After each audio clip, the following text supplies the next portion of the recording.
Hi everybody, welcome back to another episode of Garage Studio Modelers. I'm Dave Forrest, this is my good friend Harvey Lowe. And in today's episode, we're going to progress into doing the weathering on Harvey Sheridan. Yeah. So, no, we were just snickering earlier because we kind of like tell jokes to each other to get us in the mood to do this. It's such a serious hobby. It is. Right? Mildly inappropriate jokes. Yes. Mildly. Yeah, so welcome back. Now, my first thing is my apologies. Like, people are asking, can we do the episodes on the Sheridan more regularly? But given our schedules, we can only have time to shoot when we get to shoot. So I know it might have been a while since we're back at the Sheridan, but we promise we do follow through on each and every one of our projects. So for the last episode, for those of you that are connecting into this series of videos on the Sheridan, you saw that I had finished the modulation phase, right? Mm-hmm. I learn off you because you are a master at modulation, my friend. You are. Thank you. Modulation, as just to sum up, is something I think you have to do now. Would you agree? Like you can't just do the old school one. Yeah. Well, you could. Yeah, I agree. Now, how you do it, there's different ends to that, or different means to that end. But I agree because if you don't, it sucks all the light out of it. It doesn't. Yeah, I mean, maybe it's hard to tell. There's a camera on this model now, but I did finesse the modulation a little bit more off camera, and you can see, right, there's subtle differences in the scheme. I mean, it's artistic license, but I think it works. Like you're trying to replicate shadows and the effects of sun and the elements and weathering and whatnot. So you need. I think you do. Yeah, and I think it's got to. Like, I'm a big believer that it's got to look like in the initial, like after you've just done it, it's got to look pretty awful. Like it's got to be very contrasty, very gaudy, very, you know what I mean? Yes. In fact, because it tones down over once the weathering comes in. And one of our commenters, in fact, now that you twigged me on this, one of the comments I got on the Sheridan is, I'm sorry that I forget the fellow's name, but he says, don't be afraid, I'm just paraphrasing him, don't be afraid of contrast. Yeah. And he's right. Yeah, bang on. So you actually want contrast here. If it's too subtle, you lose it. Right?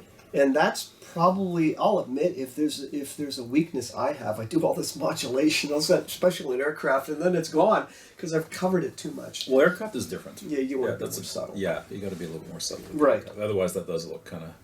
But this, believe it or not, all this is modulation on the turret. You can see the dark areas, the light areas. It's complete now. I finessed it a bit more.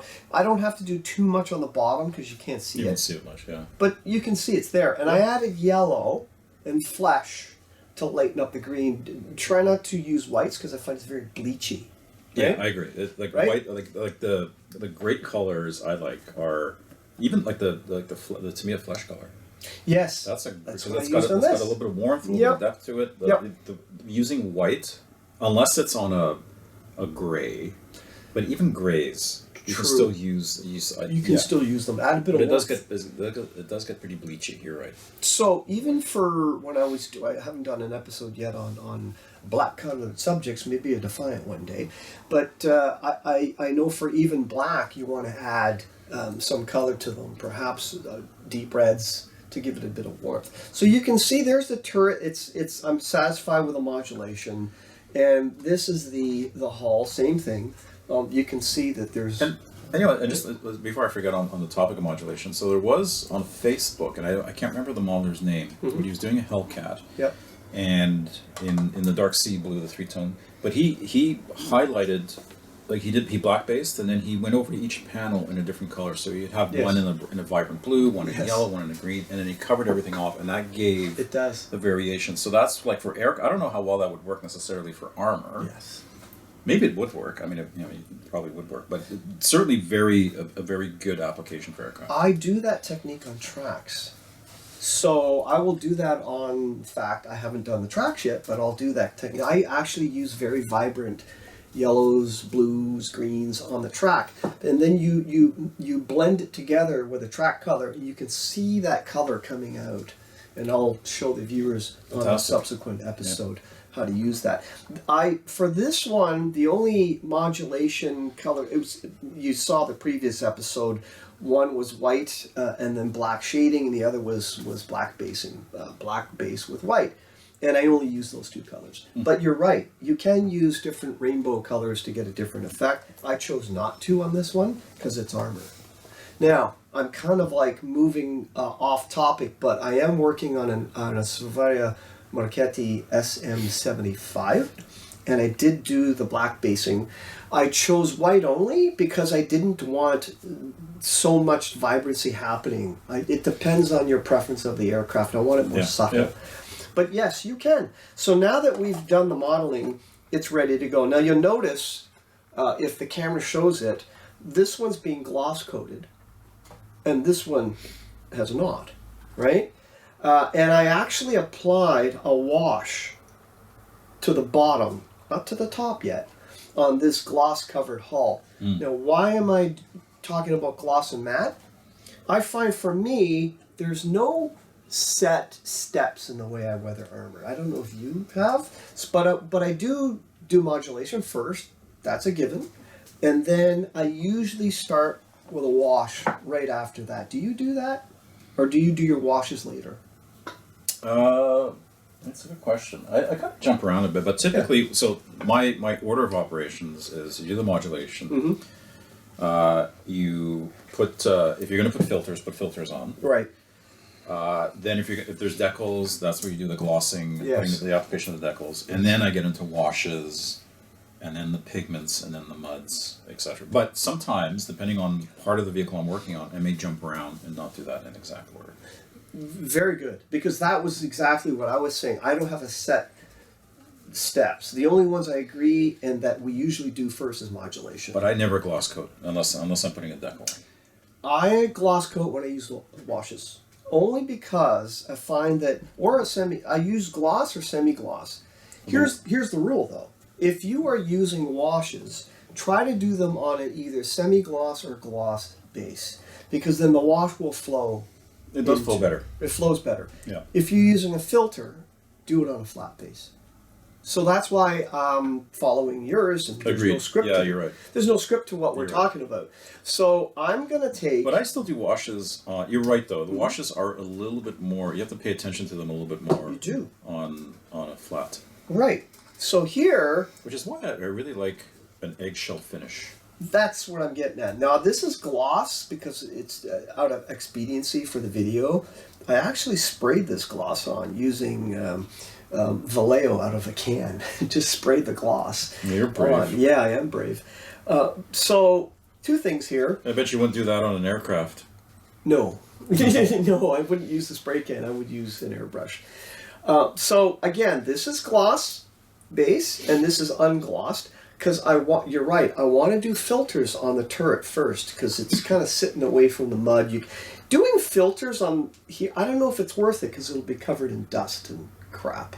So yeah, you're right. I'm going to do the filters on the turret, and then this one is strictly washes. Will I do a wash on this? Absolutely I will, but I'll do it after the filters. Yes. And gloss. Yeah. Does that make sense? That makes total sense to me. Right? So let's start first with washes. And I said earlier before that when you're doing a wash, I prefer a gloss base or a semi-gloss because then it flows in. Now I actually use my go-to. This is I don't know if they have these anymore at film stores. These are the old camera film canisters, but you could use a bottle. And I use Winsor Newton oils. And in this case, this is raw umber number 554. I just like the patina of this. And I put in usually, well, for these, you would use either the Eptilon odorless thinner, or you can use Humbrol. But any enamel thinner. Any enamel thinner. Maybe fill it halfway. I've used some of this on the model. Put a couple of, pea size of the 554 in there and shake it around. So this is what I've already applied here. Now, why have I applied it earlier? Because when I apply a wash, I usually let it sit for a bit of time before you start working it. So I applied this just before filming, maybe an hour before we filmed. And I'll show you now that it's applied. In fact, why don't we do this the proper way? I'm going to remove this beautiful felt because I don't want to get it dirty. Yeah, I'll take that for you. And I'm going to just temporarily use this old recycle magazine. I recycle, paper junk mail. And I'll show you a bit about how I work with washes. So, again, any type of enamel wash will do. MIG sells them, AK sells them. I like Winsor Newton because the pigmentation is so fine. And I've already applied one coat. If you're applying this stuff, you'll know the consistency of how much you want the Winsor Newton oil in there. When you apply it, it begins to settle in the creases. Okay, that's what you want. Like I'm reapplying it; it's already there, but you want it to settle. That's why you want a gloss coat. So and what do you do? Like because you're applying it, the large brush, pretty rough. Yeah, very rough. Do you kind of clean it from the areas you don't want it, or what do you? We have this rehearsed because that is the segue to the step I'm going to do. Very good. So now that I've applied, now this one I just applied just to show you I'm not doing it. So you would let it dry a bit. Let it dry. Right. I find the optimum time is 2 to 3 hours drying time. And it still comes off after that? Yes. Yeah. You can do it a day later, but the problem is if the longer it's pushing it. Yeah, at some point it's not going to come off. No. Yeah. And the longer you leave this on, the more the overall, it acts like a filter. It gives you this patina brown look. If you leave it on for like a day and you take it off, you might be taking it off, but it's leaving this residual. And the finish would factor into that, right? So a gloss finish, less chance of that happening because it's protected. Correct. A flat finish, it's going to seep in there, and you have that. Correct. Exactly. It's totally. If it's flat, it's acting like a filter, and that's why you don't want that. So, as now, I find that Humbrol thinner, enamel thinner, is my go-to. This stuff is very good, but Humbrol enamel thinner really smells. That as I'm taking it off now, see what you said before? I'm not leaving it all. You can leave it all on, but it's going to give you this overall brown. Yeah. Yeah. Right? You can also take paper towel or sponges. I love the smell of thinner in the morning. The smell of thinner. Now, here's the thing. Like you can blotch it. See? It gives it a bit of a textured look with the wash. Do you see what I mean? Or you can take it all off. Now, I learned this from you. Start off with the bottom of the hull and use that as your test base. Now, I'm being really quick here, and I'll finesse this off camera later. But the gloss also protects the original surface. So you're wetting that. I'm wetting it and wiping stuff away or blotching it. So this is part of the removal process. See, there's the removal process. I got it. Now, I find with odorless thinners, it's not as strong as the Humbrol enamel thinner, which will remove a lot more, but it's odorless. Because that Humbrol stuff, you need to open the window. But you see how it's taking it off? This wash was sitting here for about an hour and a half. And anything longer, you can, but it's just harder to remove. It's hard to see in the camera, but there is a difference. You can see there's something happening here. There isn't anything. It's just kind of like a dark wash. And that's kind of not what you want. So just put a whole bunch on, and you can see with your paper towel, it's coming off. And you can streak it like this. You can entirely wipe it off, or you can blotch it. So you're really working that wash, almost to give it another level of modulation, if you will.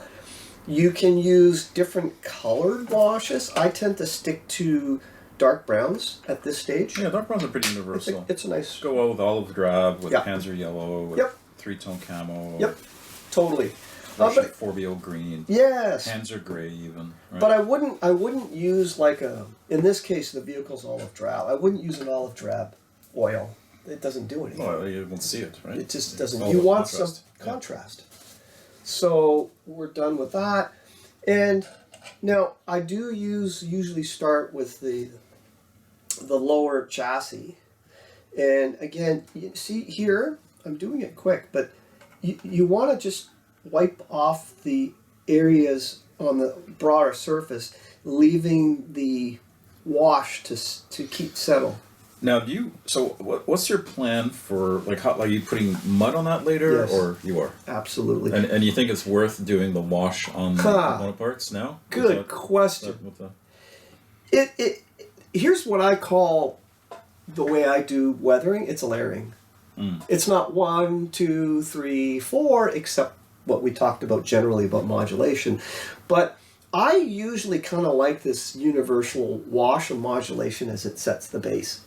Once you start applying the mud, which we'll do in a second, I will probably reapply a wash on top of that. But the wash could be something, it could be the same raw umber, or it could be another wash of something else, perhaps like like one of the mud colors or something that you're using, right? Yeah, or to indicate wet mud versus dust. or dust. Dust. Yeah. This is where the art of modeling comes in. That there is no set formula, and each model will basically dictate. I mean, but you can start off by doing like a paint by numbers approach. You can. Right? And then until you get comfortable with it, and then you'll find your own way with things. That's what happened with me, right? Yep. Like I did have a fairly strict, I do this first, I do this, I do this, I do this, and then after a while, once you get comfortable with it, Correct. You kind of figure things out, right? You do. And we talked about this before. Your eye will tell you if something's wrong. Yes. And the only way to train your eye to do that is to do that. It's experience. It's experience. Yep. It's less the technique. It's like, okay, that looks right. Mm-hmm. So I stop, right? Now, the more you do, the more you see. Yes. That's what builds that. So all I'm doing now, you're right. Normally I start with a wash because while there's mud and dust, less here. So I kind of do the whole thing, and then I do the mud, and then I apply a wash, and then I do it. It's layering. It's back and forth. You can see now that there's a lot coming off, and I'm doing this in front of the camera ad lib so that I'll refine it as I get home. But you do have a working time of a day perhaps to get the stuff off. So that's a slightly different approach that you and I have. Like you're doing with everything off, like the running gear, the tracks off. Yes, I do. Yeah, I'm kind of leaning more towards your way, because you won't see much here. It depends on the vehicle, though. It does. It does. The nice thing about this way is you can really get in there and do a more complete job. Right. Right. But for me, it's balancing that versus the hassle of putting the running gear, like the wheels and the tracks on after the fact. Very true. The only advantage is if want to show that, like, I prefer less is best. If I was doing Eastern Front tons of mud, I wouldn't do it. If there's side skirts, I wouldn't do it. Can't see it, don't bother. But now you're working the wash here in various ways. So this one, you can do streaking down, and what's happening is you're not simply removing, and I'm just using a flat brush you can use. I don't know if this helps, but I just got this flashlight out, and you can kind of see where there's modulation, those little round. Yeah, you can really see you can see it, like the almost the patina you were talking about. Yeah. Some I did with the paper towel and sponged it, and see this little area that's kind of it just looks random, and that's just playing around with the brown wash. You steal one of the sponges from Shirley's makeup drawer. Yes, that's correct. Yeah. And then I put them back when they're used. So you can see that the wash on this side, I've wiped quite a bit away from the center part of the vehicle. Yeah, and you can tell where it's built up in the crevices. You can see what's built up. Yeah. There. And that's just the brown wash. There's no mud, there's nothing else there. And I'm doing it fairly quickly so that, and you can see why I'm putting, by the way, this stuff on the magazine. But it is a bit of a it's an organic process, I find. And it varies. I find that it varies on each model. Yeah. Each model, I take a different approach. Yeah. And what looks right. What looks right. You're going back to your point about your eye knows. Right? Yeah. And I'm doing this fairly quick. So normally I'd spend a little more time. If I was building this for like a contest, I'd really work it and take my time. Apply. If it doesn't work, put a little more wash and work it. So this stage I will call a wash and working with the first wash. Again, do you need to do a wash at this stage if you're going to apply mud? You don't have to. But I just find it's just sets an overall base because I like my weathering light. Okay, so now the wheels again. There's no wash on these. See, if there's a wash on that, you can see there's a difference. Yeah. And Definitely toned down, which goes back to the point we were making about make sure your modulation is vibrant because it will get toned down. yeah, and look at this. That's the same color. Yeah. But Well, this one's darker because it's got the wash on it, even though it's gloss. Yeah. So if you don't want this patina, don't leave the wash on too long. Okay? So now that we've done the wash, then you have a whole bunch of other products you can use. And this is where it gets a little tricky. So we've done the modulation, we've done the wash. I find the next step is you can start playing around with the mud. Right? Oh, that's the fun part. The fun part. And I like oils. These are the Eptalon oils. I love oils. You love the acrylic. I do. Paste. Yeah, whatever, I do. Right? Because it's a texture thing, right? Yeah. And it's just easier. It's cheaper. It's yeah. Do you not find them a little too vibrant in color? Depends on what color you're using. I used to use that light earth color. It's too bright. I use a dark mud and then I kind of lighten up from there. So I changed that. But then you also apply a bit of airbrush work to it. Yeah. Do you? Yeah, I do. Right. Just because of the little particles that give it the texture, they're kind of. And it blends it. Yeah, because they can kind of sparkle a bit, right? Ah, you mentioned that before. Yeah, so if you what do you mean by rotate- sparkle? Well, like if you they'll catch the light, like they're almost like they're like little crystals, and I guess if they're not covered by whatever pigment is in the mud, they catch the light, they sparkle. Oh, I didn't know. So I guess I like don't use them. Yeah, so that's why I use the matte earth is to help to give it a little bit of depth, like it's a lighter earth color, and it mats out the sparkly effect. I see. Well, you don't have. But you don't have to worry about that with oils. Oils. You're right. Now, usually, you can chime in on this. I like 3 different colors of mud. Yeah. Yeah, the Right? rule 3 is generally a You safer don't need rule of thumb. 5. You don't need 7. I find like a medium, a dark, and a very light. Now, I've just happened to choose light mud, dark mud, and this really bright dust. And Yeah. again, I find the best way is to play on the bottom because not every color that you choose may be suitable for, right? Yeah, A yeah, certain base I color. agree. I think the bottom is a great place to experiment. Right? You figure out what you're going to do for the rest of the vehicle. That's right. And again, you got to just start. But the nice thing about oils too is that if you don't like it, you can just a little bit thinner on a brush, and you can remove all of it. Right. And I find that I start with just applying the dark around the crevices and the areas where there be buildup. See, I'll do what you're doing, Yes.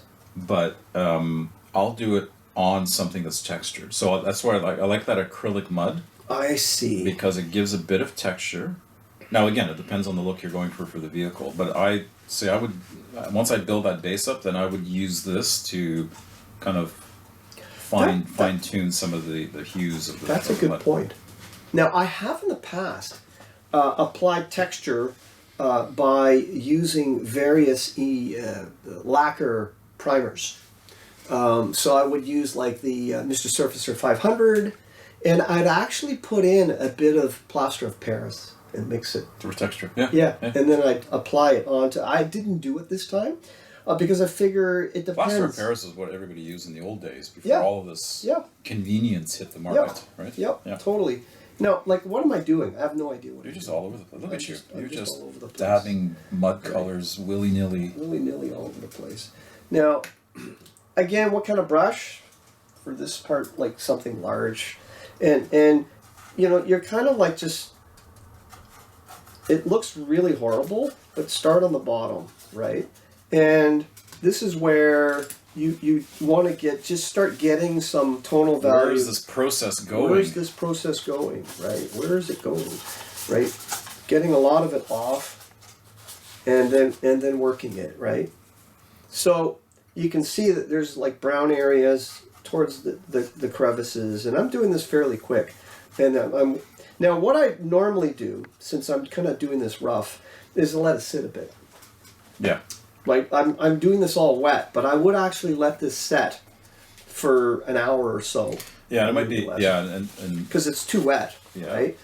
But I'm just doing this quick to give you an idea that you got to start somewhere, and I just usually just throw it on, and then. And usually when I use the oils, I'll let and I know because we're on camera, not it's not a lot of time. You can't let it sit too much. Yes, right. But, you would let the linseed oil leach out a bit, right? So that's right. It's a little bit, yeah. We're doing it quick, yeah. So it probably. But see, if you let it set, then you kind of work it, and you start blending.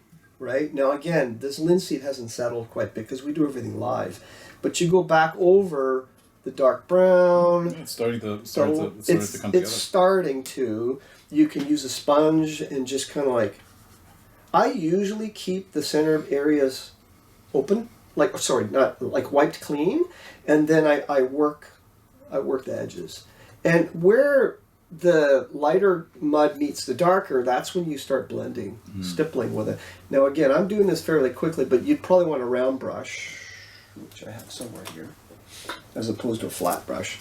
It's kind of like figure painting, and you're kind of stippling it. So I don't want to remove that. I'm kind of working it all together.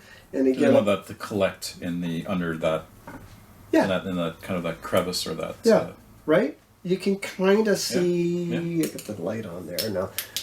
It looks horrible, but once you're getting there. Yeah, yeah. Now it's just a matter of working it where you want it, right? Yeah, you're refining where you want it, and again, you'd probably let these oil colors bleed out a little more. The linseed oil, you can see it starting to bleed out. I would put these on for maybe half an hour to an hour and let them bleed out a bit more because they're really too wet right now.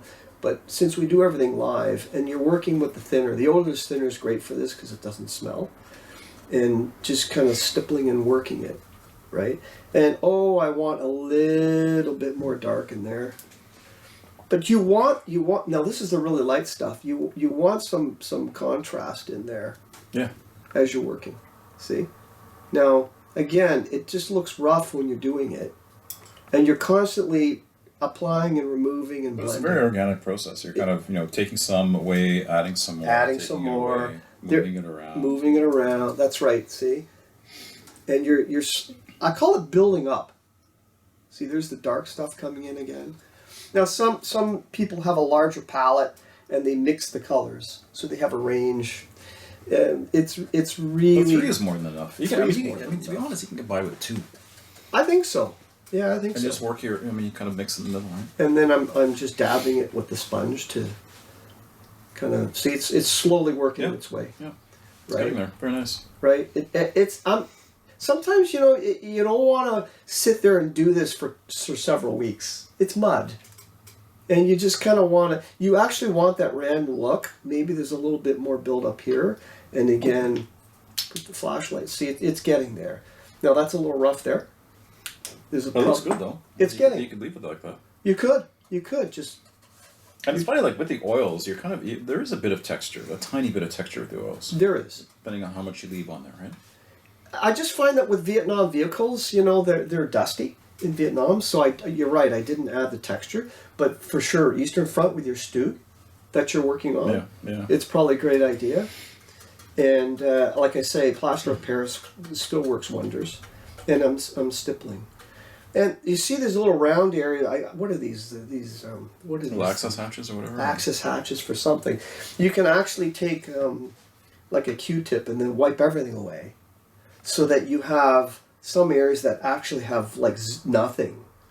Yeah. And it gives that contrast. So you can just take this and just wipe away anything and everything. And the Q-tip's best. I don't have one here right now, but you want that contrast. And so I love the sponges because it just has that. It's doing the mixing as you go. And you're right. Start with the hull until you get used to it. Right. And I use it's a great place to kind of experiment. Right. Now there's a lot here, so I'm gonna. Now you can. Where do you go with balance, Dave? Like I find that there's a lot here. Do you do a lot here? I find it's better to be a little random. Yeah.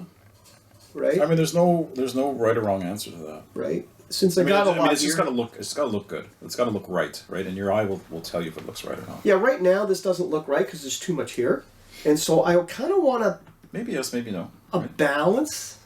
And don't forget, the back here is where you really want to lock because it's Yeah, I coming mean, off. yeah, you're right because that's where a lot of the mud would Right. churn up based on the direction of the tracks. Right. And right. the rear of the vehicle is always going to be a little bit worse. That's right. And again, it just looks horrible, but you're going to be taking away. Look how much is coming off on this stuff. You're going to be taking away a lot of this stuff and just using the residual. And right now I've got 3 colors going. Yeah, and like when you take that away, you can work in some streaking effects. Yeah, and yeah. See, now you can add maybe a bit of the lighter stuff and just stipple it in, and it is organic, and this looks artificial because it looks like it's too much brushwork, and then you come back and don't forget the bottom. Who looks at it, right? Except maybe at an APS or IPMS contest where they flip. Oh, look at that mud, but you're just kind of blending it, and again, you can kind of wipe away I find that the best is to wipe away the center sections and leave it kind of caked in. And it's kind of getting there. Yeah, Now, I just don't like this dust there, but you'll work it. But you get the idea. It's already giving a lot of just interest in the way that... Now, you see how the light, medium, and the dark get blended in. Mm-hmm. You're still... Again, I'd work this a little bit more finesse rather than quickly doing it on. But that just kind of gives you the option. So I usually start with this wash and then with these oils. You like the acrylics.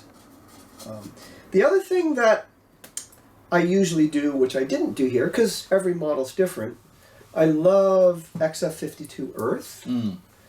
And I sometimes, before I do this, I spray a very miscoat of this stuff on the undersides to give a dust effect.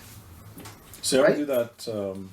I do that after, so I'll apply the acrylic and then See? do that. But that's the color. That's the exact same Right. color I use. So we're saying, do you do it before everything with the or did you do it after? Kind of depends. Depends. Yeah. So this time I didn't, but I'm going to do this later off camera, very misted without losing, and maybe just certain areas. I use this little guy here for misting. This is a PS268 Krios. It's basically a water. It's a cute little airbrush. It is, and it's great when you don't Single want action. finesse. Single action, right? Single action. I got this in Tokyo for like $30,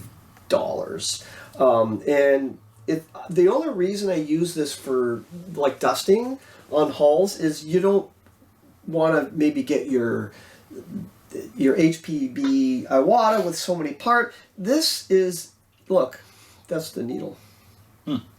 It comes out. Once you cleaning an airbrush is, I hate it. Like, I don't like doing it. That's it. And this part comes off. The crown comes off. Easy. And easy to clean. So I'll do this off camera with this brush and mist it on and see how that works. But, sorry, Dave? No, at what point I see you've got some pigments over there. Yes. At what point do the pigments come into play? Back onto the script. That's next. So, again, I'm doing this stage and kind of getting a foundation. Let's see how that looks. It's getting there. Yeah, it's getting there. Right, and just to make it more. To be honest, with natural. all the stuff you're putting on there, I wasn't sure it was going to get there, but It's getting there. It's getting there. And again, I'd be a little bit more finessed, but you can kind of see how you're mixing the paints and letting some of the base color show through. See? It's getting there. Yeah. This part looks nice, and I'll probably repeat this down there.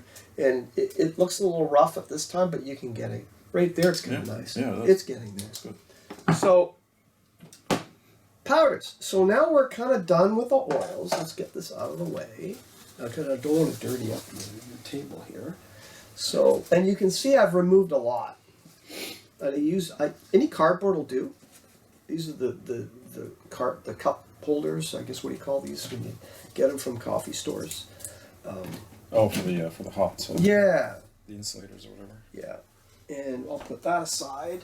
Now. Thanks everybody. We'll see everybody next time. Okay. Take care all. Bye bye.